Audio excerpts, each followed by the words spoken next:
آپ نے جھولی بھر بھر کر کانگریس کو ووٹ دیا، مگر کانگریس بی جے پی کو نہیں روک سکتی۔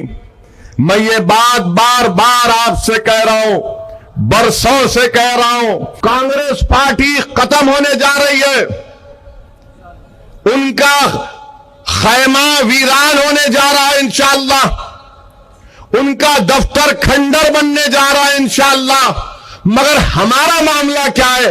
ارے نہیں میاں، ہم کو کون دیکھیں گا؟ مگر ہمارے کو کیا کرنا ہے؟ زندہ رہنا ہے، کیا کریں گے؟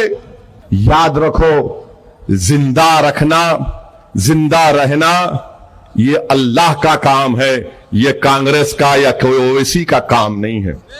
اگر ہم وطن عزیز میں 70 سال سے زندہ ہیں، شہادت بابری مسجد دیکھی، ملیانہ کا فساد دیکھا، نلی کا قتل عام دیکھا، گجرات کی سرزمین پر انسانیت کو ختم ہوتے دیکھا، ممبئی کا فساد دیکھا، کیا کیا نہیں دیکھا؟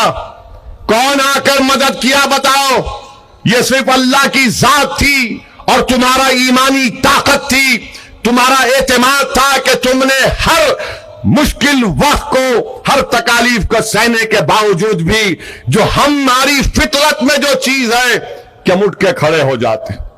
مگر سیاسی طور پر آپ سے میں اپیل کر رہا ہوں کہ ناندیڑ کو اب کانگریس کی ضرورت نہیں رہی، اب ناندیڑ کو ان کے سچے نمائندوں کی ضرورت ہے، مگر کانگریس ہم کو ہمارا غلام بنا کر رکھنا چاہتی ہے۔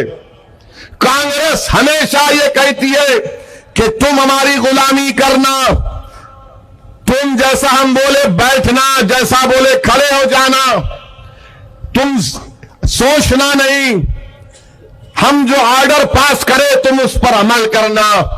میرے بھائی، ہم انسان ہیں، ہم کسی کے غلام نہیں ہیں۔ اگر غلامی کا توق ڈالنا ہے تم کو تو رسول اللہ صلی اللہ علیہ وسلم کا غلامی کا توق ڈال کر پھرو دنیا میں۔ چھوڑو اشوک راؤ کو اور ساتھ دو اسدالدین اویسی کا۔ ہو سکتا ہے کہ اشوک راؤ سابقہ چیف منسٹر ہے، اشوک راؤ کے پاس بہت کچھ ہوگا، میرے پاس شاید اتنا نہیں ہوگا، مگر میں تم کو ایک بات بتا رہا ہوں، جو اشوک راؤ کے پاس کبھی تھا، نہ ہے نہ رہے گا۔ میرے پاس ایک دھڑکتا ہوا دل ہے جو مظلوموں کے لیے تڑپتا ہے، میں ظالموں کا ساتھ نہیں دیتا۔